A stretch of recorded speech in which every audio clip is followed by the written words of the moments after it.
Jérémie au chapitre 4 du verset 3.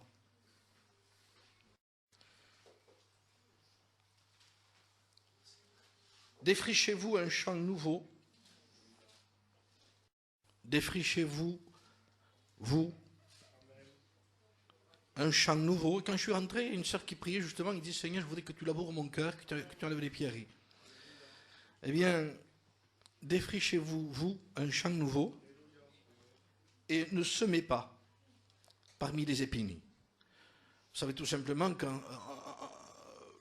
le problème n'est pas la semence. La parole de Dieu elle-même est bonne. Amen. Et là où elle veut tomber, elle veut produire ce qu'elle doit produire. De toute façon, elle ne revient en réalité jamais à Dieu sans avoir apporté ce qu'elle doit donner et donner ce qu'elle doit apporter. Donc, il n'y a aucun problème sur la semence. Mais il faut réaliser une vérité. Est-ce que c'est la solution de toujours faire des missions? Je le disais à des frères. Est-ce que c'est la solution toujours de se faire diriger par des missions? Mission, l'autre il vient, encore l'autre. Je dis, on a une assiette qui vient devant nous. On n'a pas mis la fourchette dedans, que c'est une autre assiette. On dit, attendez, je sais moi manger ça déjà. Hein? Donc, on se rend compte qu'il y a plein d'assiettes, on n'a rien mangé. Et donc, je dirais presque que je prêche contre moi-même. Fais-le senta, ou t'as fait plaisir. Donc,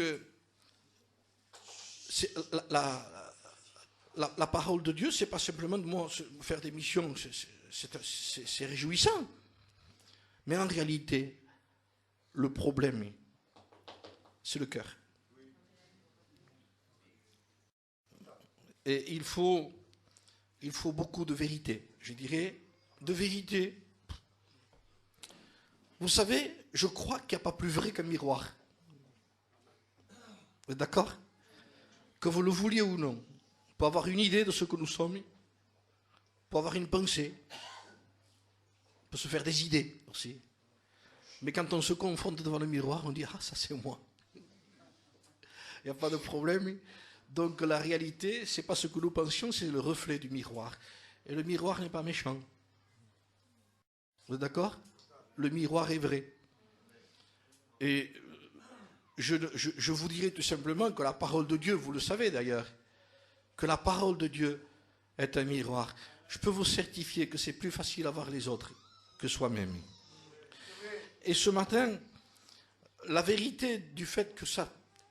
Comment ça se fait que ça ne produit pas? Comment ça se fait qu'après une mission, qu'est-ce qui est en train de se passer? Logiquement, le but de la semence, c'est le fruit qu'elle va apporter. Le but de la semence, c'est le fruit qu'elle va apporter.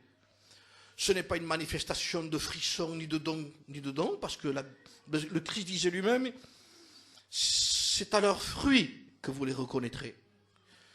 Et le Seigneur donne de la semence au semeur. Ne vous en faites pas. Il y a ce qu'il faut en Dieu pour que nous puissions porter. Non pas produire, porter son fruit. Si Israël a échoué, c'est parce que pendant un temps, le cep, c'était Israël. Mais Jésus, quand il est venu, dans Jean 15, il dit, je suis le vrai cep. Comme s'il dirait, je suis celui qui, en réalité, il est impossible que vous ne portiez pas de fruits. Parce que mon père est le vigneron, la terre, il n'y a aucun problème, c'est ma terre à moi. Et comme disait un homme de Dieu, je fais pleuvoir quand je veux, j'amène le soleil qu'il faut. Donc en réalité, il est étonnant comment ça se fait, puisqu'il y a tout ce qu'il faut pour que nous puissions porter ce fruit-là. C'est à leurs fruits que vous les reconnaîtrez. J'ai écouté un prédicateur un jour, et il disait, c'est difficile de reconnaître, à un temps où il n'y a pas de fruits, de reconnaître les arbres, il disait. De reconnaître un pommier, un cerisier, un poirier.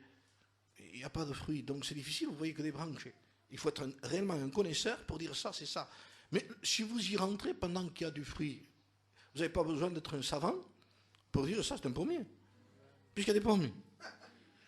Donc à partir du moment-là, il faut que nous puissions comprendre une chose. On n'a pas besoin même de crier, de dire je suis. Non, il dit, ne dis pas ce que tu es, porte ce que tu dois porter. Et à partir de ce moment-là, bien les gens vont se réjouir du fruit qu'ils vont trouver. Vous savez, un jour j'avais été à la chasse, entre parenthèses, je dis ça, hein. Il y a très longtemps, j'aimais la chasse. J'ai vu un figuier. J'ai enlevé le fusil, la cartouchière, je me suis trouvé en haut de l'arbre. Vous comprenez? J'ai goûté une, mais après j'étais en haut. C'était plus la chasse qui m'intéressait, c'était le fruit du figuier, tout simplement. Ça veut dire tout simplement qu'on n'a pas besoin, il était dans un coin, là, dans un champ, et ça a été reconnu. J'avais mon grand-père, qui était aussi le grand-père de Florial, il connaissait les vignes de Rivesaltes. Et il savait, pourtant c'était difficile à trouver, les petits endroits. Il savait où était le muscat. Et croyez-le que quand il revenait pas avec un petit paquet. Un jour même, il avait ouvert la porte d'à côté, il avait mis un journal par terre, et il chargeait tellement que quelqu'un a cru que c'était le propriétaire. Et il lui a demandé, je peux en prendre? Il dit, allez-y. Je veux dire par là que, même dans des endroits qui sont difficiles à trouver, quand quelque chose est bon, quand quelque chose est vrai, vous le trouverez. En un mot, le fruit. C'est ce que veut le Seigneur. Défrichez-vous un champ nouveau. Ça veut dire, arrêtons de voir que Dieu il faut, mais Dieu le fait, Dieu l'a fait, il le fait, il continue à le faire. Mais alors où est le problème? Il est chez nous. Le problème est dans le cœur. Je disais les frères, vous savez de qui on doit avoir très peur? Eh bien, de nous-mêmes. L'ennemi, on voit toujours chez les autres, non? Mais de toute façon, il faut que nous nous rappelions ce qu'il y a chez les autres. Ce qu'il y a chez les autres, certainement, ça peut être, je dis bien, une paille. Et un serviteur de Dieu disait un jour, c'est même pas parfois une paille, c'est l'ombre de la poutre de celui qui regardait. Donc vous vous rendez compte que c'est même pas une paille. Mais nous, toujours, lui, elle, un tel. Et Jésus a dit, mais pourquoi? Comment tu fais pour voir ça? Et comment ça se fait que tu ne vois pas ce qu'il y a dans ton œil, dans ton cœur, dans ton regard? Oh, si nous rentrerions tous dans ce contexte-là, je peux vous certifier, il y aurait moins de problèmes dans l'Église. Il y aurait moins de problèmes chez les serviteurs. Il y aurait moins de problèmes chez les diacres. Il y aurait moins de problèmes chez les chrétiennes et chez les sœurs.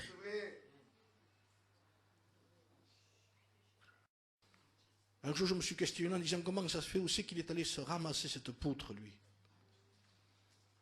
Et j'ai remarqué que c'est dans les maisons qu'il y a des poutres apparentes. Je ne sais pas si vous avez remarqué, les poutres sont dans les maisons. C'est très beau, des poutres dans les maisons. Alors je me suis dit, c'est là. Il est allé s'occuper d'un foyer que ça ne le concernait pas. Il est allé juger une maison, la poutre, il lui est tombé dans l'œil. Et il est ressorti avec la poutre, lui. Il dit, comment ça fait que je l'ai? Parce que tu as parlé sur les sœurs. Tu as parlé sur les autres. Tu as parlé, tu n'as pas vu ton cœur. C'est ton cœur. Quel cœur, Seigneur Jésus, c'est incroyable. Comment c'est possible qu'on puisse porter autant de jugements sur les autres et pas assez? Vous avez remarqué, de toute façon, c'est les enfants des autres qui nous agacent. Peut-être ça aurait été mon petit-fils, je n'aurais pas dit ça, Jonathan. Donc, on se rend compte que quand c'est les nôtres, on dirait qu'ils font moins de bruit, ils sont plus gentils. C'est toujours les autres qui sont plus. C'est toujours les autres endroits, c'est toujours... Je voudrais que cette parole de Dieu, même si elle n'a pas ce qu'on croirait ce matin en disant dans la beauté du message, de toute façon, ce n'est pas le but. Hein? Mais qu'elle puisse nous toucher personnellement. Vous savez, je disais à Béziers, il y avait une certaine prière qui se faisait avant. Je voudrais qu'elle continue, Seigneur Jésus. Des sœurs disaient, Seigneur, que ta parole ne soit pas un rétroviseur. Combien d'amens nous avons entendu pour les autres quand quelqu'un a prêché? Les gens se connaissant dans une église, et quand une vérité est dite, et l'autre qui connaît l'autre, il dit Amen. L'inviat une flèche. Amen, en voulant dire, c'est celle-là qu'il te faut de vérité. Ils en ont besoin ici. Non, frère, non, là, ça ne va pas, là. Donc là encore, tu as un cœur tordu. Et voilà qu'on continue avec les épines. Et voilà qu'on continue encore à ensemencer un cœur rempli d'épines. Rempli. Faites asseoir les filles et les garçons, s'il vous plaît. C'est important, les frères et les sœurs. Ne laissez pas passer les enfants au milieu. Ça casse la prédication. Combien il est important de voir notre propre cœur. Est-ce que vous êtes d'accord? Vous savez, il n'y a que là, à partir de ce moment-là, qu'on peut voir. Et on se dit, non, mais le problème, donc, où il est le problème? Il est dessous, il dit. C'est quand on laboure, défrichez-vous, c'est-à-dire, retournez la terre, retournez-la, et vous allez vous passer sur le terrain, au-dessus. Au-dessus, c'est facile à enlever au-dessus. Vous voyez par exemple une boîte comme ça dessus, la très belle. Mais dessous, il dit. Si vous saviez ce qu'il peut y avoir dessous. Je le disais par rapport à un petit terrain qu'on a essayé de nettoyer chez nous, à Béziers. J'ai fait appeler quelqu'un pour qu'il retourne la terre. Si vous saviez ce qu'il y avait dessous. Et j'ai dit, mais voilà où le problème. Voilà où il est le problème. Ne sois pas sage à tes propres yeux. Il n'y en a que deux. Il y a un cas, il me dit que donc, entoure-toi d'autres yeux. Parce qu'il y a certains endroits que tu ne vois pas. Moi, je suis étonné quand je passe dans un endroit où il y a une caméra qui filme en haut comme ça. Et quand je passe, je vois un rond ici. Parce que je ne le vois jamais. Donc je veux dire par là qu'on s'aperçoit que par rapport aux autres, hein, c'est le petit de Tony qui me l'a dit hier. T'es pas Québec, il m'a dit. Mais parce que c'est lui qui m'a vu, il me regardait comme ça, il était derrière moi. Mais ce qui nous fait rire un peu est une vérité. Que ce que nous on ne voit pas, ou peut-être ce qu'on ne veut pas voir. Aussi. Parce que vous savez, il y a trois sortes de personnes qui ont des problèmes aux yeux. Vous avez l'aveugle, donc il y a une solution pour lui, Dieu peut le guérir. Vous avez le daltonien, lui il confond les couleurs. Donc il a une vision, il dit ça c'est blanc, et l'autre il dit non, ça c'est gris. Mais encore il y a une solution pour lui. Parce que lui il dit non, c'est blanc. Mais 3 ou 4 frères sont autour et disent non, c'est pas blanc ça. Ça c'est gris. Ah, puisque vous le dites. Ah, c'est plus ses yeux maintenant, c'est les yeux de ses frères. Mais le plus dangereux, c'est celui que je veux vous citer là. C'est celui qui ne veut pas voir. Et pourtant, il y voit, il dit. Donc il est pire que l'aveugle, lui. Parce qu'il n'a pas de solution, il n'a même pas de frère autour. Il n'est même pas aveugle pour que le Seigneur le guérisse. C'est quelqu'un qui dit qu'il y voit. Alors je peux vous assurer que là, c'est pas la peine, le message n'est pas pour vous, il n'y a pas de solution. Ça arrive ça. On ne peut pas toujours guérir tout le monde s'il ne veut pas être guéri. C'est tout. Rien ne peut guérir que quelqu'un qui se laisse visiter, guérir. Combien ils sont méchants les autres, combien les autres, frères. Un homme de Dieu disait, n'allez jamais à la croix à deux, allez-y tout seul. On emploie toujours quelqu'un, on amène toujours quelqu'un. Quand on va se repentir, on y va, et on commence à prier. Seigneur, tu vois ce que je suis, ce que j'ai fait. Et tout d'un coup, on pense à quelqu'un qui nous a amené un peu à ça. Et tu sais, l'autre, on l'a amené. Il dit, mais qu'est-ce qu'il fait, lui je ne sais pas lui, il dit. Tu l'as amené, il ne doit pas être là, lui, dans ta prière. Il faut que tu sois tout seul. C'est tout seul que les choses vont se faire. C'est tout seul que le Seigneur veut nous gagner. C'est quand on est seul. En public, il n'y a pas de problème. Là, tout le monde, il fait ce qu'il doit faire et nous sommes tous ensemble. C'est tout seul. C'est quand il a été tout seul, Jacob, que son nom a été changé. Sinon, il restait Jacob. C'est quand il a été tout seul qu'il a pu dire « Maintenant, Dieu est mon Dieu ». Jusqu'à ce qu'il était toujours avec les autres, il n'a jamais dit « Dieu est mon Dieu ». Il a dit « Le Dieu de mon père Abraham ». Mais quand il a été tout seul, il a combattu avec un ange. Et il lui disait « Je ne te lâcherai pas avant que tu ne m'aies béni ». Et jusqu'au matin, l'ange ensuite lui a démis la hanche. Et l'ange parle avec lui. Il dit « Jacob, tu as combattu avec Dieu et tu as été vainqueur. » Comment? Il a perdu. Il a perdu, Jacob. C'est l'ange qui l'a gagné. Mais ça veut dire dans le langage de Dieu, parce que je t'ai gagné, tu es gagnant. C'est quand je te gagnerai que tu seras un vainqueur. Mais tant que tu voudras gagner Dieu, tu ne seras jamais un vainqueur, tu seras un perdant.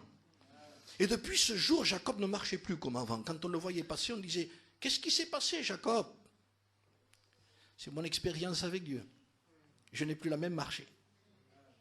Amen.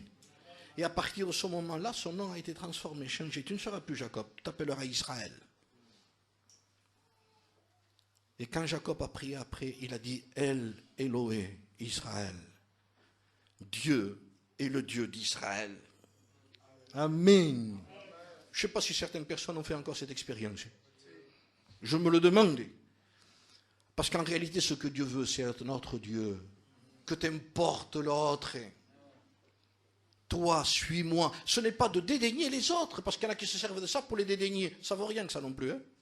On s'empile les autres. Non, non, non, ça ne veut pas dire ça. C'est à toi que j'appelle. C'est ton cœur. Le cœur, j'en réfère par rapport au terrain. Mais je voudrais vous lire un texte, surtout sur le fait d'être vrai devant Dieu. Jérémie chapitre 17 et verset 10. Le cœur, dira le Seigneur, est tortueux par-dessus tout. Et il est méchant. Et il pose une question, Dieu. Qui peut le connaître? C'est-à-dire moi. C'est mon cœur. Mais l'Éternel va répondre, moi l'Éternel, j'éprouve le cœur et je sonde les reins. Moi, l'homme de Dieu qui disait, connais-moi Seigneur, sonde-moi. Nous sommes des dangers potentiels. Quelqu'un qui n'a pas l'humilité de se voir ce qu'il est, je disais aux frères, c'est un kamikaze ambulant. Il peut se faire exploser dans une église. Je dis, comment? Oui, un danger, il ne veut pas écouter, il n'y a rien à faire. C'est un danger. Alors cette personne, il laisse la semence. Non, la semence, c'est les épines. Ton cœur, dessous, on va voir ce qu'il y a dessous. On va sortir et on va donner des noms. Parce qu'encore faut-il aussi avoir l'humilité. Il y a encore un passage dans la parole de Dieu qui concerne justement les épines. Il dit dans Osée chapitre 10, il lui va dire quelque chose de plus au verset 12. Défrichez-vous un champ nouveau. Amen. Il est temps de chercher l'Éternel. Comme s'il dirait, mais vous ne vous rendez pas compte que vous vous laissez ensemencer, vous ne cherchez pas Dieu. Le but de nos réunions, c'est pour qu'on cherche davantage Dieu. Alors, si on fait des réunions pour faire des réunions, on va se rendre compte qu'on fait beaucoup de missions et on n'a pas cherché Dieu. On a oublié quelque chose de secondaire. Oui, Dieu. Vous vous rendez compte, on fait tout sauf chercher Dieu après. Le but, c'est de chercher le Seigneur. Mais le but, c'est d'avoir aussi, et de donner, comme je rappelais dernièrement, lorsque Isaac, le père qui était Abraham, le père d'Isaac, est mort, la Bible dit que les Philistins, j'ai noté ce texte, et je vais me perdre dans tous les papiers que j'ai, au chapitre 26 du verset 18 du livre de la Genèse. Isaac creusa de nouveau les puits d'eau qu'avait creusé du temps d'Abraham son père et qu'avaient comblé les Philistins. Après la mort d'Abraham, ils s'étaient empressés, les Philistins, de combler les puits d'Abraham. Prenons-le dans le sens spirituel. Je ne peux pas tout vous expliquer, moi, de toute façon, je n'ai pas la capacité. Mais ce que je sais, c'est que les Philistins se sont empressés de combler les puits de cet homme spirituel. Il y a quelque chose de particulier. Vite. Et derrière, il y a Isaac qui vient. Isaac, c'est quelqu'un quand même. Attention. Isaac, c'est celui qui va avoir le fils de la promesse en plus, et dans la descendance de tout ce qui vient après. Isaac aurait pu se permettre, en disant, je suis Isaac, je vais me faire mes propres puits aussi. Je veux aussi marquer ma propre vie. Non. Et mon père a été béni. Mon père était l'homme de Dieu. Mon père avait la direction de Dieu. Mon père est l'exemple de Dieu. Mon père est celui qui est le père de la foi. Il a reçu toutes les promesses. Ce qu'il a fait était bon. Si les Philistins se sont empressés, vous comprenez, de remplir ces puits, c'est pour que nous puissions chercher autre chose dans l'Évangile. Les puits qui ont été comblés, ce sont les anciens sentiers. Et aujourd'hui, on voudrait trouver, de toute façon, ils sont arrivés. Il y a les bergers de Guérard qui sont arrivés.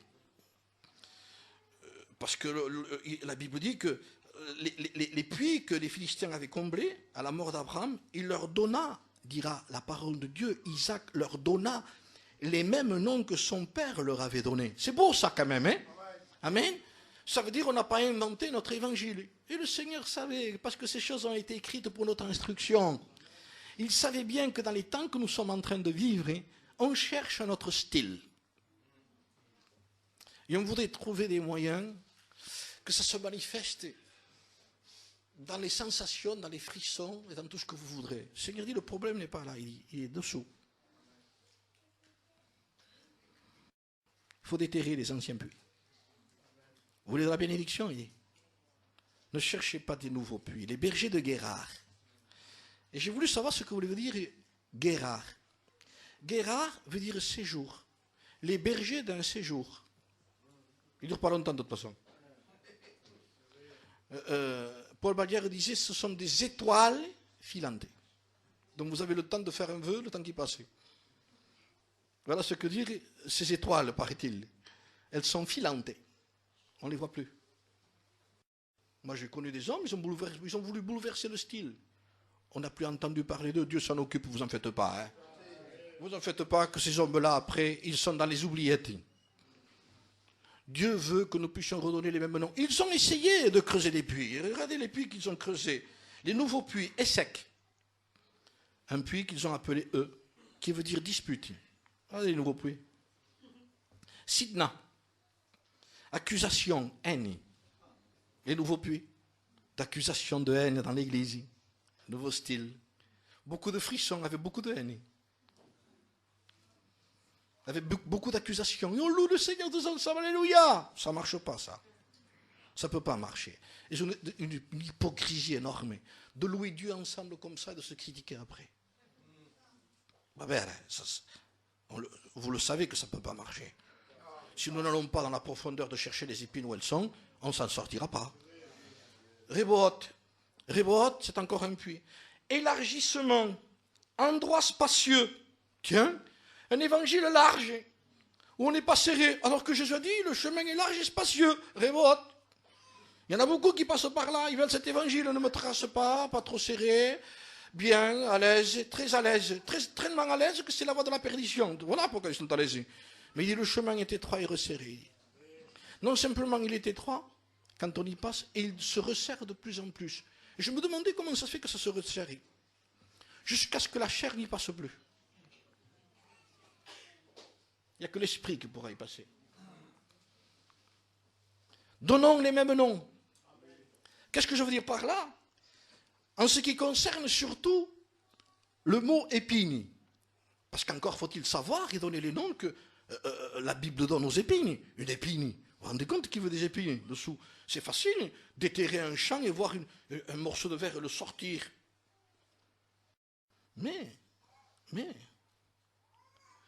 faut avoir un cœur vrai pour appeler une épine.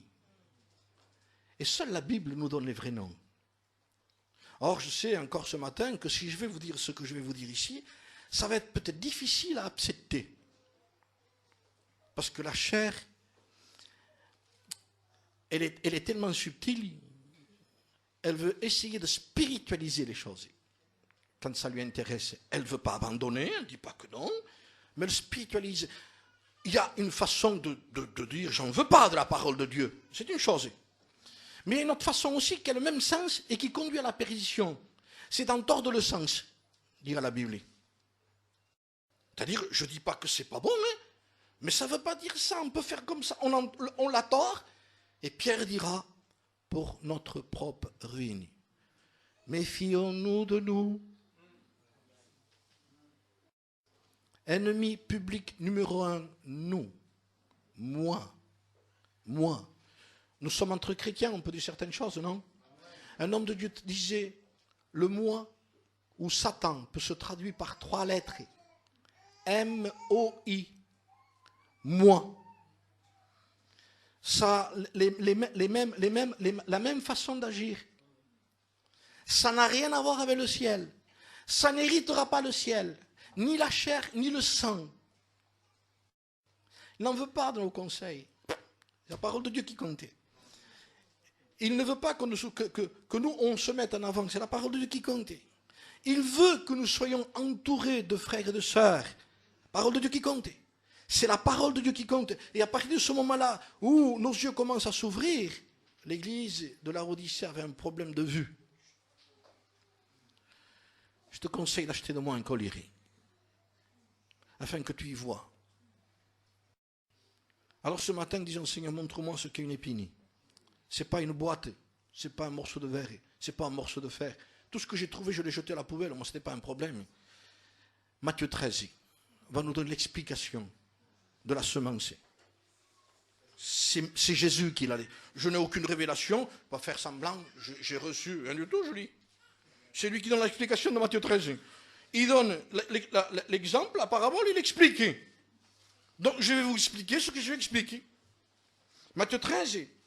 Ce même jour, Jésus sortit de la maison et s'assit au bord de la mer. Une grande foule s'étant assemblée auprès de lui, il monta dans une barque et il s'assit. Toute la foule se tenait sur le rivage.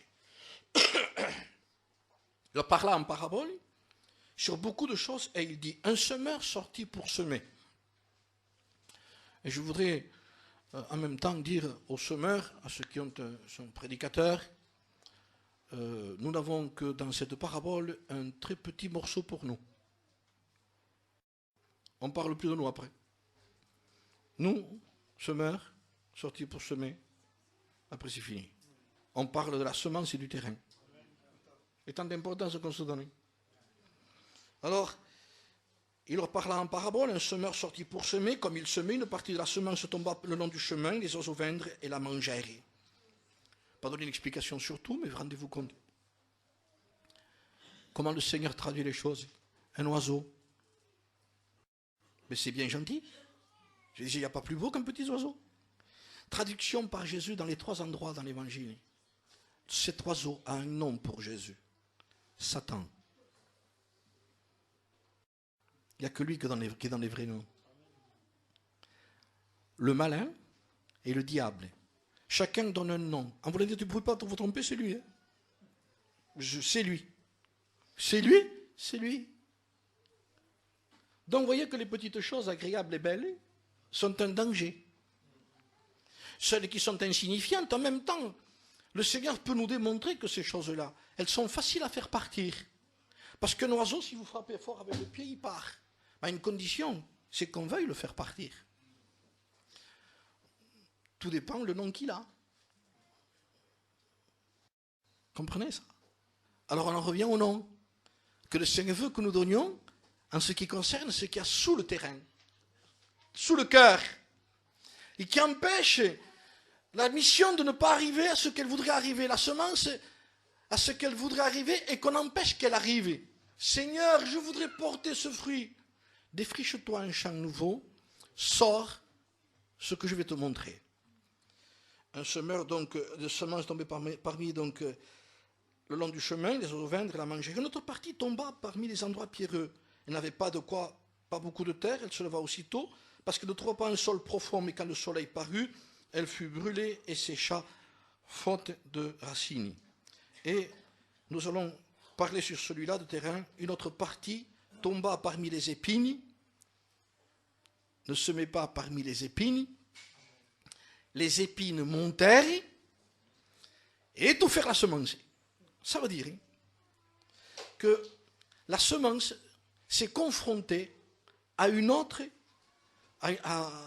plante. Et il semblerait que d'après le Seigneur, ce sont les épines qui ont été plus vite que la semence. Parce qu'elle grandit, la semence. Vous la jetez, elle grandit. Mais il y a quelque chose qui est monté et qui a été plus vite au point, Seigneur, je ne voudrais pas ça ce matin. Je voudrais que ce soit la parole de Dieu qui monte le plus vite. Oui, mais c'est de ce que tu vas arroser. voyez la prière, Seigneur, je voudrais la sincérité. Il aime Dieu, ce frère. Non, non, c'est des mots, ça. Les choses de Dieu, ce ne sont pas des mots, ce sont des actions. Et les actions, c'est avoir la vérité de défricher ce champ et de se dire comment ça se fait que les épines ont allé plus vite que la semence. Parce que tu as arrosé plus les épines que la semence. Si tu t'aurais occupé de la semence, elle aurait été plus vite que les épines. Mais qui sont ces épines? Je n'ai pas arrosé une boîte, un morceau de verre, moi. Jésus va donner l'explication des épines. C'est à côté. On va à la page à côté. C'est facile. Verset 22. Celui qui a reçu la semence parmi les épines, c'est celui qui entend la parole, mais en qui? Épines. Les soucis, épines. Comment c'est ça? Du siècle. La séduction des richesses. La séduction de vivre bien. C'est pas obligé qu'on vive bien. Il y a des frères qui vivent très mal. Ils sont très spirituels. Je me suis rendu compte de toute façon que les bonnes nouvelles, les meilleurs témoignages ne viennent pas de l'Amérique, ils viennent des pays de l'Est. Ils viennent de la Chine. Et pourtant là-bas, on se déplace. Est-ce que vous vous rendez compte, en réalité, avec tout le confort qu'ils ont, il faudrait qu'ils n'aient aucun souci pour que, la parole de Dieu puisse... Oui, mais, vous voyez, c'est pas ça. Il est au contraire. Je ne parle pas de gens riches ici. Parce qu'il n'y en a pas. Mais quand quelque chose va nous intéresser, ceux qui veulent s'enrichir, ceux qui ont l'intention de vouloir plus. Vous comprenez? Vous vous souvenez de la prière? Donne-nous notre pain quotidien. En ce qui concerne notre corps, il n'y a que ce morceau. Après, il dit que ton nom soit sanctifié, que ton règne vienne, que ta volonté soit faite. Tout pour Dieu et très peu pour nous. Mais aujourd'hui, on a tout changé. Très peu pour Dieu, beaucoup pour nous. Et la prière, si elle pourrait être transformée, on en aurait fait presque nous une prière. Seigneur, nous.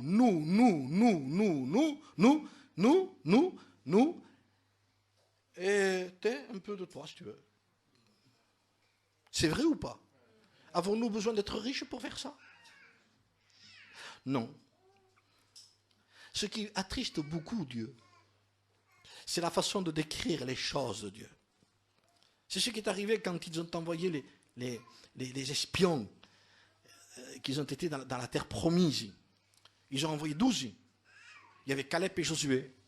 Et quand ils sont revenus, ils ont voulu... Alors qu'est-ce que vous avez vu? Premièrement, ce qu'ils ont emmené, c'était très important. Le fruit du pays. Un fruit géant, une grappe géante, des raisins énormes, portés sur une barre à deux. Vous comprenez? C'était le fruit en réalité du pays, le fruit de l'esprit, si vous voulez mieux.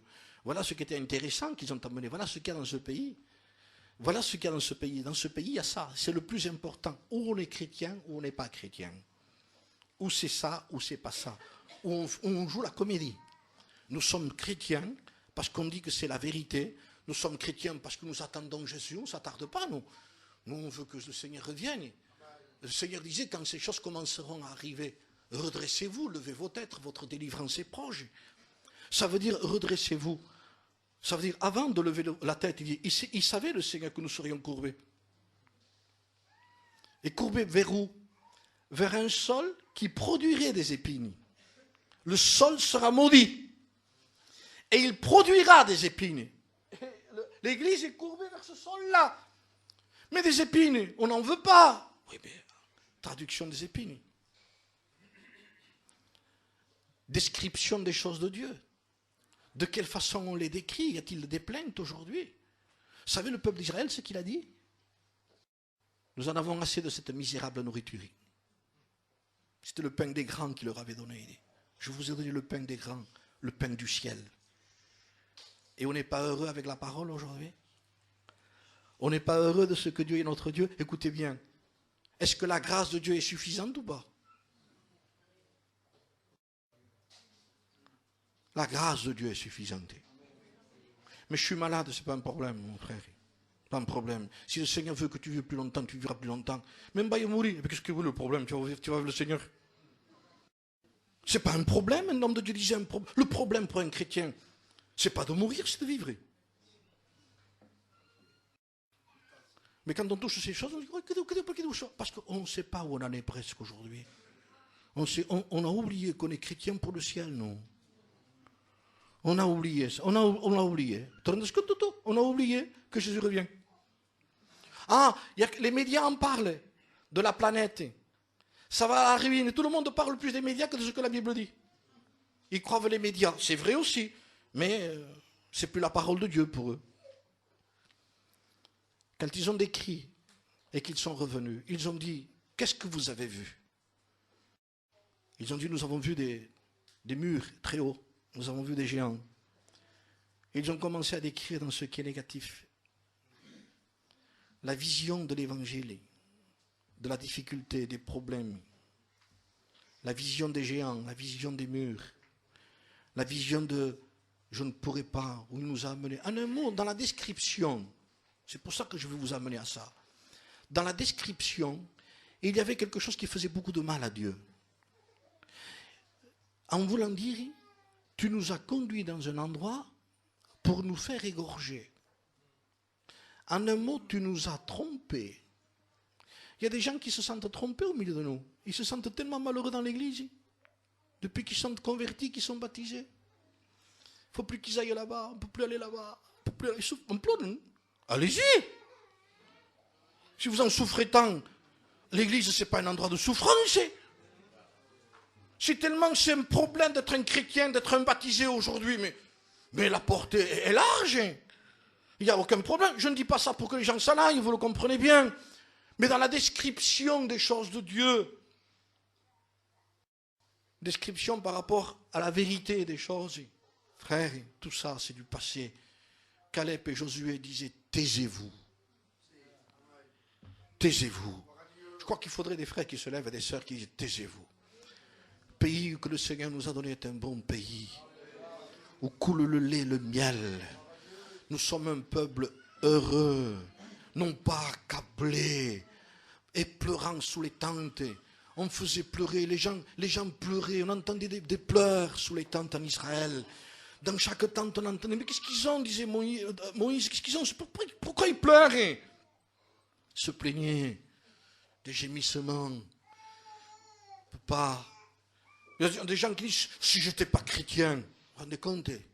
Si je n'étais pas chrétien, où ça va ça? Ça veut dire quoi? Que tu voudrais te battre? Si je n'étais pas chrétien, j'ai entendu dire, même pour un repas certains, on n'a que ça. Comment, vous avez que ça? J'ai entendu dans des conversations, c'est vrai, bon, c'est pas méchant. Faire un repas entre frères, et certains disent, tenez que chaud quand même. Non, nous n'avons pas que ça, frère, hein. Ça c'est secondaire, nous avons Dieu, nous. Si nous avons oublié que nous avons Dieu, donc qu'est-ce que nous sommes? On n'est pas heureux dans la maison de Dieu. Y aurait-il des choses qui ont voilé? Taisez-vous, disait Caleb. Taisez-vous. C'est un bon pays. Dieu est bon. Amen. Quelle déception pour un parent. Comme il dit. Écoute ce qu'il disait. Écoute comme il pleure. Je les conduis tous les jours, moi. Je les ai amenés, je les ai fait traverser un désert. Leurs chaussures ne s'est pas usées pendant 40 ans. Leurs vêtements non plus. Ils ont voulu de l'eau, je leur ai donné de l'eau. Ils ont voulu de la viande, je leur ai donné de la viande. Ils ont voulu du pain, je leur ai donné du pain. Pour faire cuire, il fallait du bois. Ceux qui l'ont trouvé, Dieu s'est occupé. Dans un désert, trouver tant de bois pour tant de monde. Dieu s'en est occupé. Je bénirai ton départ, je bénirai ton arrivée. On est heureux avec Dieu. On est heureux avec Dieu. C'est tout. Les petits problèmes qu'il peut y avoir, les petites afflictions, disait Paul. Paul disait les petites afflictions. Il dirait, mais vous passez par rien, vous, s'il viendrait chez nous. Lui parler de petites afflictions. Ils y sont pour nous au-delà. Pour plus tard, un poids éternel de gloire. Même ça, ça comptera pour plus tard. Donnons les noms qu'il faut donner. Le problème, il est dessous. Ce sont les épines, ce sont les richesses, ce sont les choses que nous, on leur donne de l'importance, on n'est pas heureux comme on est. Donc automatiquement, on voudrait plus. Ça ne va pas, ça. On entend du peuple qui se plaint. Ne vous plaignez pas, frères. Ne vous plaignez pas, dira la parole de Dieu. J'ai appris, disait l'apôtre Saint Paul. Ça s'apprend. On ne peut pas l'avoir du jour au lendemain. Paul a dit j'ai appris, donc c'est que ça s'apprend. On ne peut pas être spirituel du jour au lendemain. On ne peut pas dire moi ça y est, j'ai atteint. Non, c'est pas vrai. C'est une école de Dieu. Et c'est des choses que le Seigneur nous fait voir. Regarde, tu vois, tu t'attaches à ça, ça ne sert à rien. Tu poursuis du regard ce qui va disparaître. Ça va disparaître. C'est pas plus heureux quelqu'un qui a beaucoup que quelqu'un qui a peu. Je disais, il y a beaucoup de choses qui ont pris la place. Moi, j'ai entendu la famille, donc les Duville au début, quand j'étais faire une mission en Bretagne, on m'a raconté le réveil. Et on me disait que lorsqu'ils arrivaient sur un terrain, les Duville, les gens qui étaient avec eux les laissaient placer d'abord. Et ils se mettaient un peu plus loin. Et ils disaient pourquoi? Parce qu'ils ne les laissaient pas dormir, les Duville. Vous savez pourquoi? Ils priaient toute la nuit. C'était des chevaux. Les caravanes, leurs caravanes servaient pour des réunions de prière. Aujourd'hui, les caravanes, elles sont neuves dedans. Il y a des moquettes qui valent 80 €, le petit tapis comme ça là. Et on les met. Mais il ne faut pas y marcher. Alors quoi ça sert? Il y a un gaz, il ne faut pas l'allumer. À quoi il sert non plus? Ça veut dire qu'avant, la caravane était moins belle. Mais les gens disaient, sœurs, montez, montez, les sœurs, montez. Mais il y a le petit là, il est à monte, monte. Il y a une réunion de prière, montez. Mais là, ils disent, je sais qu'on fait la réunion de prière. Alors les maisons, il n'y a pas de problème, vous avez du carrelage extraordinaire, c'est interdit d'y rentrer. Les sœurs ne peuvent plus y aller, les frères non plus. Donc ces endroits qui sont si beaux, si brillants, on ne peut plus y faire des réunions de prière. Vous ne croyez pas que c'est des épines, ça? Alors voilà où sont les épines. Alors je me rends compte que ce n'est pas une boîte, ni un morceau de verre. Je me rends compte que c'est que je... Est-ce que vous comprenez? Donc ne se met plus parmi ça, il dit. Si quelqu'un a, ce n'est pas un problème. Qu'ils vivent comme s'ils n'avaient pas, dire l'apôtre. Ce n'est pas un problème d'avoir quelque chose. Un jour, j'ai donné une image avec ça là. Je frappe ici, mais ça fait du bruit. Comment ça se fait que ça fait du bruit? Parce que c'est trop serti, ça. Maintenant, je vais le détacher. Souvent, le micro s'est enlevé quand j'ai fait ça. Ça fait plus de bruit. Pourquoi? Parce que c'est à côté. Ça, c'est les choses que j'ai, et ça, c'est ma vie avec Dieu. Ça, même si le diable touche à ça, ça ne fera pas de bruit ici. Quand les gens sont touchés par le matériel, le confort est partout, ça fait du bruit dans la vie spirituelle. C'est bizarre, ça, quand même. C'est parce que c'est trop serti. Détachez-vous. On peut avoir tout ça. Avec le pied et tout. Et avec ça. Mais surtout que quand on frappera ça, que ça ne fasse pas de bruit ici. Le diable sait que quand on touche ici, le chrétien fait aïe. Mais je ne t'ai pas touché à toi. J'ai touché le matériel. Ah oui, ben. Moi, je ne suis pas matérialiste, Seigneur, je suis détaché. Pourtant, pourquoi ça fait du bruit alors là? Parce que c'est des épines. C'est dessous. Seigneur, je veux porter le fruit, s'il vous plaît. Écoutez ce que dit ce texte. Si je le retrouve, il est là. Marc chapitre 4 et verset 18. C'est la même parabole de la semence. D'autres reçoivent la semence parmi les épines. Ce sont ceux qui entendent la parole, mais en qui les soucis du siècle, la séduction des richesses. Et là, il y aura quelque chose de plus, lui. L'invasion des autres convoitises étouffe la parole et la rend infructueuse. Ce qu'il faudrait surtout garder, à ce que cette parole puisse grandir normalement. Ne vous en occupez pas, elle le fait elle-même. Mais de quoi il faut s'occuper? De choses qui n'étouffent pas. Je pousse ça. Je l'ai. Si vous le poussez, elle grandira quand même. Je l'ai, mais je l'ai poussé.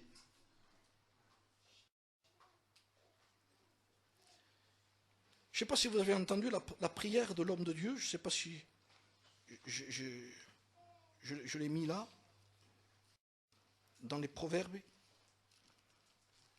Je vais essayer de la retrouver. De toute façon, je peux vous la citer, cette prière.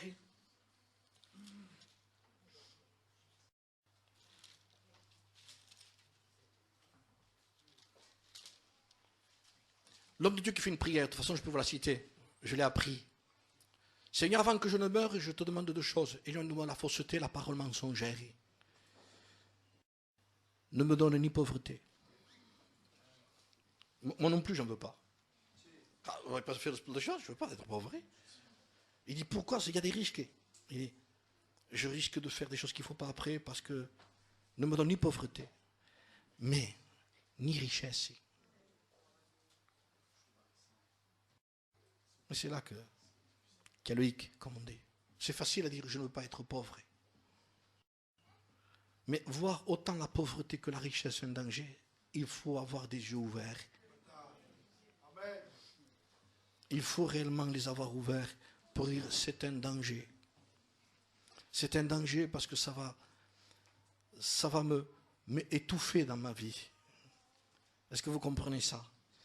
Regardez l'exhortation de l'apôtre Paul dans Timothée. Au chapitre 6, 1 Timothée chapitre 6.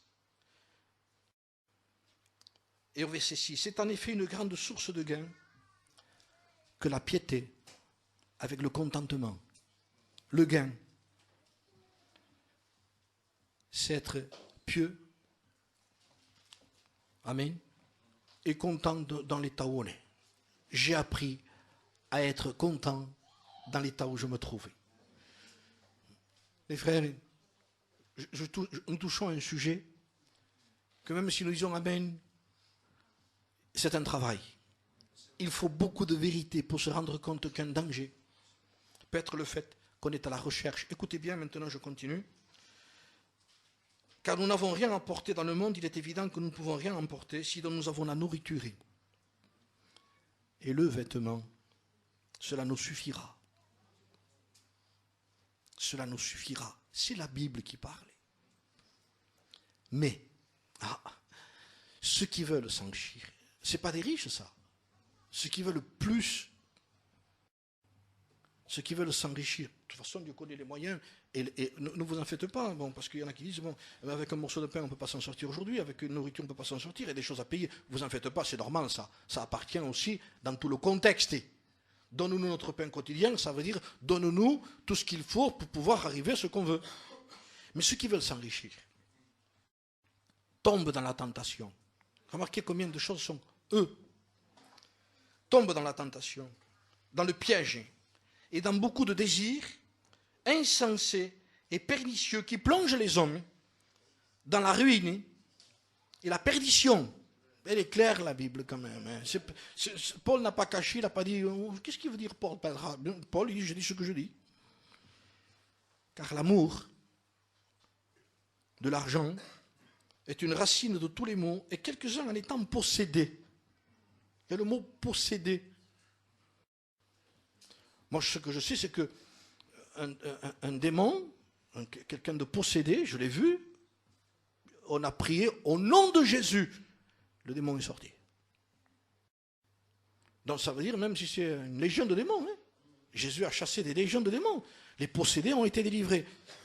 Mais là, il dit, il est tenu par quelque chose qu'il aime. Ce n'est pas un lien, ce n'est pas un démon, c'est de l'amour.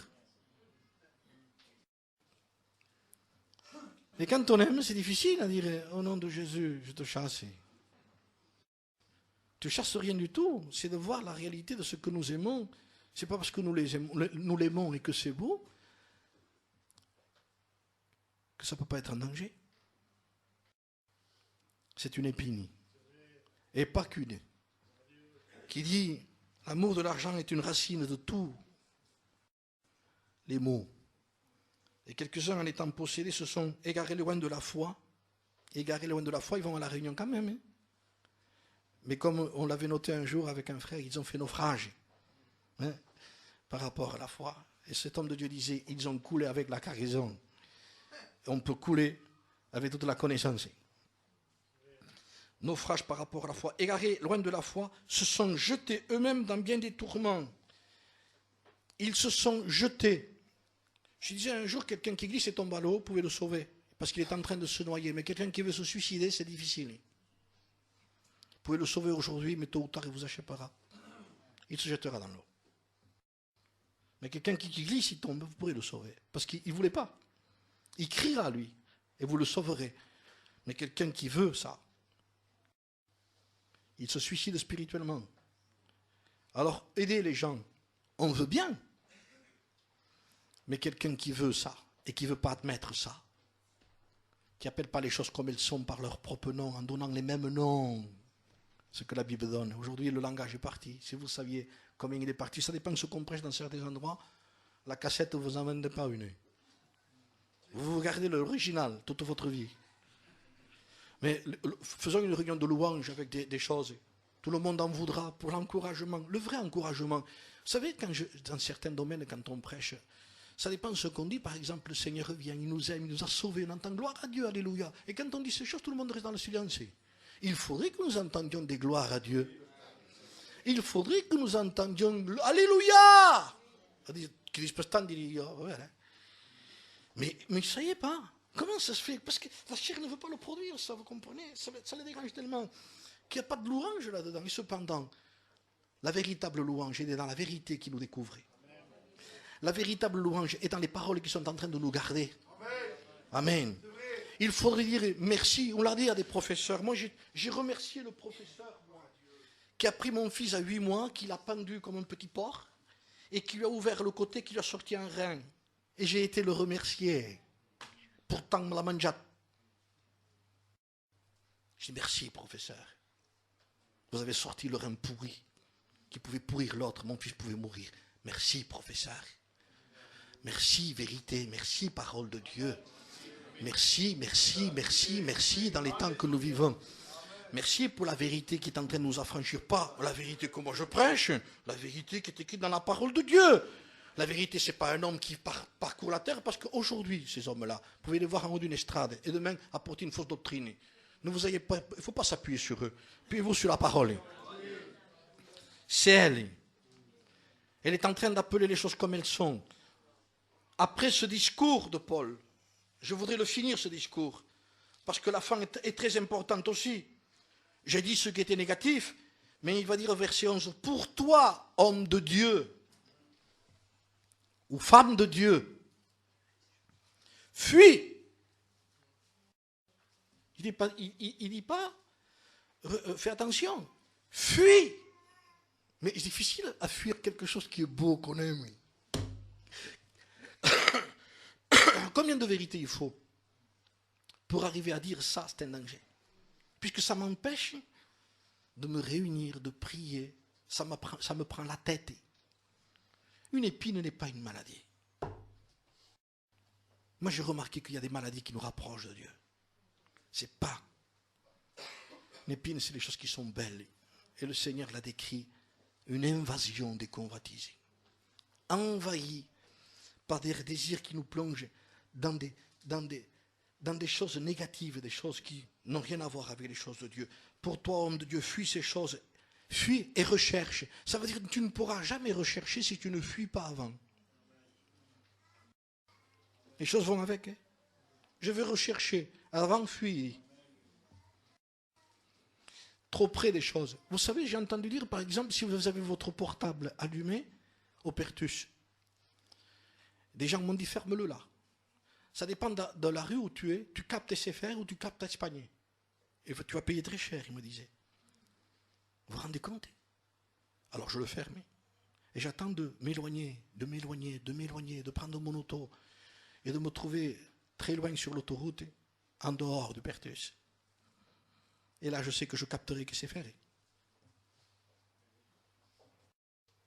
Est-ce que vous me comprenez? On est trop près des choses. Si le péché est là, disait Paul, loin de là. Fuis ces choses et recherche la justice, la piété, l'amour, la patience et la douceur. Comment ne voulez-vous pas que ce soit du fruit, tout ça, qui est en train de monter, et on le voit. Amen. C'est plus des mots après. Ça n'a rien à voir avec un beau cantique, avec quelqu'un qui chante bien. Ça n'a rien à voir avec tout ça. Aujourd'hui, on a essayé de remplacer beaucoup de choses qui sont véritables par des choses qui sont secondaires.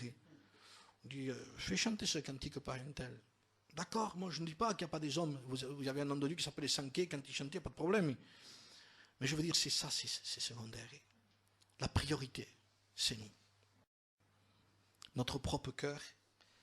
Et c'est à lui que nous voulons justement veiller le plus, parce que c'est lui le vrai danger de notre propre vie. Je voudrais terminer en donnant quelques exemples, surtout sur la parole de Dieu, en ce qui concerne les épines, ou peut-être en ce qui concerne la fausseté du cœur.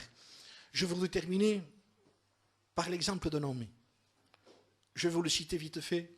Ça se trouve dans le livre des Nombres, au chapitre 22 du verset 7. On l'appelait Balaam. Pour vous montrer combien quand un cœur n'est pas droit, combien il essaye de spiritualiser les choses pour pouvoir les garder. Balaam est un prophète, est un devin, c'est quelqu'un qui... si vous voulez, il est demandé par Balak, un homme qui veut faire maudire Israël. Et lui, il sait très bien. Alors, de quelle façon ça s'est passé? Je vais faire vite. D'abord, son nom, Balaam, qui détruit le peuple. Balaam qui détruit le peuple, qui avale. Pour lui. Quelqu'un qui veut que pour lui détruit le peuple. Son nom va avec. Et Balaam, on en parle dans l'épître de Jude, dans l'épître de Pierre et dans l'Apocalypse. Balaam, on dit de lui, c'est devenu une référence dans ce qui est mauvais. On appelle de lui l'égarement de Balaam. Ensuite, on dit de lui, après avoir quitté le droit chemin, ils se sont égarés dans la voie de Balaam. L'égarement de Balaam qui est devenu une voie. Il y a des gens qui se sont égarés, ils ont pris la direction de la voie de Balaam. Mais ensuite, ces gens-là, plus tard, ils ont dit, c'est pas si mal que ça. Parce que l'Apocalypse va dire, mais quelques-uns, j'ai quelque chose contre toi, Apocalypse 2,14, c'est que tu as là des gens attachés à la doctrine de Balaam. Ça veut dire, c'est pas si mal d'avoir. Et je vais vous montrer par la parole de Dieu que cet homme était faux. Il sait qu'Israël est béni. Les anciens de Moab et les anciens de Madian partirent ayant avec eux des présents. Ils savaient. Le diable les envoie chez quelqu'un qui sait qu'il aimait. Il se laissait corrompre. La Bible dit même de ne pas recevoir des présents parce que les présents aveuglent les yeux. Quelqu'un qui vous donne quelque chose, c'est difficile de dire une vérité après. Je ne sais pas si vous avez remarqué. Même si j'ai quelque chose qui c'est ça le danger. C'est plus important la vérité que ce que vous allez recevoir. Balaam. Dieu vint vers Balaam et dit, ces gens sont rentrés chez lui, et Dieu vient vers lui. Écoutez bien. Et il lui dit, qui sont ces hommes qui sont chez toi? Quelle question? Dieu connaît tout. Mais comme s'il lui dirait, comment ça se fait que tu les as laissés rentrer? Qui sont ces gens? Est-ce que c'est normal? Si Dieu pose une question, c'est parce que Dieu n'est pas d'accord. Je ne t'aurais même pas posé de question. Si je te pose une question, c'est parce qu'il y a quelque chose qui ne va pas. Laissons-nous parler. Il faut être très vrai pour voir ces choses-là. Et Balaam répondit, après un moment donné qu'il demandait qu'il fallait qu'il maudisse Israël, au verset 13, Balaam répondit, allez dans votre pays, l'Éternel refuse de me laisser aller avec vous. Tu n'iras pas avec eux. Mais écoutez de quelle façon il a parlé, Balaam. Dieu ne veut pas. Tu viens à tel endroit. Bon, pas, comme si c'est sa faute à lui. Et les gens haïssent Dieu. Moi, j'ai vu presque de la famille faire haïr Dieu par ses propres enfants par rapport à ça. Parce que c'est lui qui ne veut pas. Alors, ils ont de la haine contre Dieu.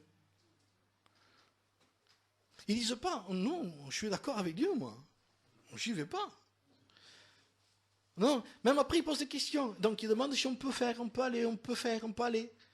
Alors, il y a des questions. Et après, la réponse, c'est Dieu qui la donne. Alors, on dit, double pass. Alors, si Dieu aurait voulu, j'aurais été. Comment t'aurais été, alors? Mais c'est ce qu'a fait Dieu après. Il dit, vas-y. Et c'est pour ça qu'il a dit, mais Dieu m'a rien dit. Il ne peut plus te parler. Il a fallu qu'il parle avec un âne. C'est plutôt ça. C'est un âne qui l'a repris. Oh, un âne. Hein? L'âne voyait l'ange qui l'empêchait avec une épée et lui ne le voyait pas. Et il a frappé l'âne. Et l'âne lui a parlé. Et lui répond à l'âne. Tu te rends compte? Il dit, c'est pas possible pour ton bourreau. Il ne s'est pas étonné que l'âne lui parlait. Il fallait se rendre compte quand même qu'il y avait quelque chose qui ne tournait pas loin, qu'il y avait un problème. Balaam qui avale. Et quand on veut pour nous avaler, on détruit. On détruit le peuple. Écoutez bien, Balak envoya de nouveau des chefs en plus grand nombre, plus considérés, même Esaus, plus de considération, ce que l'être humain cherche, de la considération. Alors, je te rendrai, verset 17, beaucoup plus d'honneur. Maintenant, je vous prie d'y rester ici cette nuit. Et je saurai ce que l'Éternel me dira. Il va encore consulter Dieu. Je saurai ce que l'Éternel me dira. Vous savez, quand on veut quelque chose, on ne sait pas comment le tourner pour le rendre spirituel. Je vais encore prier. Quoi que spirituel. Ah, mais vous, nous, on l'écoute comme ça. Il vient de lui dire qu'il ne fallait pas qu'il aille. Donc Dieu change alors. Il y a de la variation en lui. Il n'y a aucun nombre de variations chez lui. Il ne change pas. Mais quand on pourra appeler les noms comme Dieu veut qu'on les donne. Balaam, je te ressemblais. Parce que dans certains domaines, je cherche à spiritualiser certaines choses. Je te ressemble, je me vois. Comme je disais, Tony, il est plus facile quand on prêche quelque chose. Par exemple, si on prêche Akap, Josaphat, et comme ça, il y a l'autre, Miché. On ne veut même pas être Akap, même pas Josaphat. Quand on prêche, on est Miché. On est toujours du côté du meilleur, non? Bien entendu. Mais ce n'est pas de le dire, c'est de le vivre. Hein. On se rend compte, en fin de compte, que dans le fond, je ne suis pas Michel. Je ne suis pas à Cap, mais peut-être que je suis Java. Donnons les noms et regardons-nous. Qui sommes-nous, Seigneur? Qu'est-ce qu'il y a? Amen. C'est facile à voir chez les autres. Mais combien c'est plus difficile d'avoir un jugement plus sévère envers nous. Maintenant, je vous prie, restez ici, je vais prier. Passer une journée de jeûne. Et prier quoi? Qu'est-ce que tu vas demander? Qu'est-ce qu'on va demander? Et Dieu lui dit, vas-y. Ça veut dire Dieu m'a donné l'accord? Pas du tout. Puisque après il se met devant.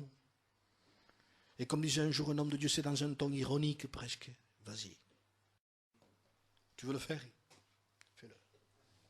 C'est tout. On ne peut pas aller au plus loin dans certaines personnes. Moi j'ai entendu des gens dire, pourquoi tu ne lui disais pas? Pourquoi tu ne l'empêchais pas? On ne peut pas empêcher. On peut dire ce qu'il faut qu'il fasse, c'est tout, on ne peut pas aller plus loin. Comment vous voulez qu'on tue les gens alors qu'on arrête les pasteurs? On ne peut pas faire plus, non. On dit, attention à ça, ne le fais pas, ça ne va pas comme ça. C'est tout ce qu'on peut faire, s'il le fait. Vas-y, tu vas avoir les problèmes après.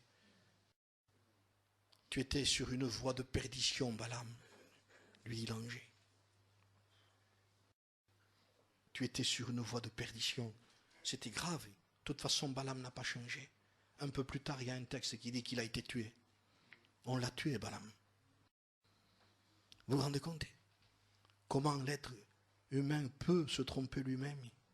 Il essayait de spiritualiser sa situation. Il aimait quelque chose. Au lieu de dire, je l'aimais ça. Garde-moi, Seigneur.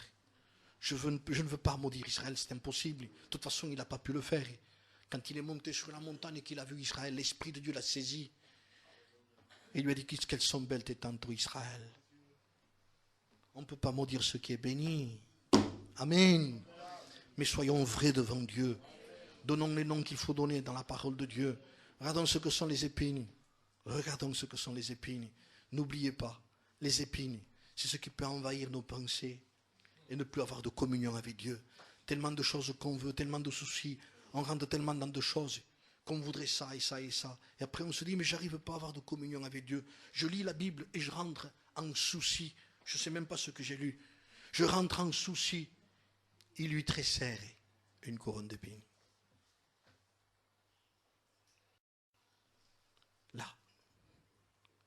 Comme le Seigneur voudrait dire là aussi, je veux le crucifier ça. Je veux que tu sois libre dans les pensées. Ne te laisse pas imprégner d'épines et de choses. Dieu se suffit à lui-même. Il pourvoira à tous nos besoins. Amen. Il y en a qui manquent des réunions, manquent de fidélité, n'ont plus le temps de lire la parole de Dieu même. Je ne force pas les gens à faire les choses là, parce que c'est pas ça la Bible. C'est par amour qu'on fait les choses pour Dieu. Mais nous sommes en train de nous voir dans tous les dangers qu'il peut y avoir. On prie le Seigneur. Te rendons gloire, Seigneur, ce matin. Te remercions, notre Père. Comme un Père, tu avertis tes enfants. Je bénis Dieu, je te bénis, Seigneur, ce matin. Seigneur, je veux que la vérité soit au fond de mon cœur. Seigneur, ce n'est pas simplement pour les frères, mais pour moi-même. Garde-moi de moi-même, de ce danger que je peux être pour les sœurs et ceux qui sont autour de moi. Seigneur, garde-moi, Seigneur, d'étouffer. Combien de fois tu as ensemencé mon cœur par des vérités puissantes et réelles.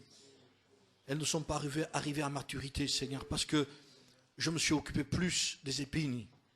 Elles ont grandi plus vite. Seigneur, tu as dit un jour qu'on ne peut pas, Seigneur, récolter sur des épines. Seigneur, c'est impossible. Seigneur, que le fruit ne sort pas sur des épines. Alors, aide-nous, Seigneur, parce que le but de notre existence sur la terre, c'est que les gens reconnaissent les fruits. Seigneur, sinon nous allons perdre notre temps. Ce ne sera que des mots, mais le fruit est reconnu, Seigneur. Que ton nom soit béni ce matin. Au nom de Jésus. Amen.